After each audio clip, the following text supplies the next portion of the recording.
হবিগঞ্জের মাধবপুরের সাতবর্গ গ্রাম। এই গ্রামের পাশ দিয়ে বয়ে গেছে ছোট্ট একটি নদী। এই নদীটার নাম সোনাই নদী। তো আমার দাদুর বাড়ি এখানে। তো ছোট্টবেলা অনেকটা সময় আমার এখানে কেটেছে এই নদীতে সাঁতার কেটে।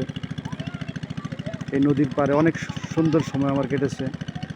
তো আসলে এখানে আসার পর, অনেক দিন পর এখানে আসার পর এই নদীটা দেখে আমি আবার সেই ছোটোবেলায় ফিরে যেতে ইচ্ছে করতেছে।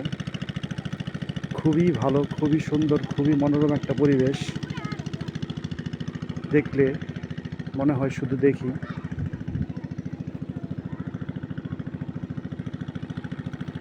খুবই চমৎকার গ্রাম্য পরিবেশ। সবসময় মন ছোটোবেলায় টেনে নিয়ে যায়।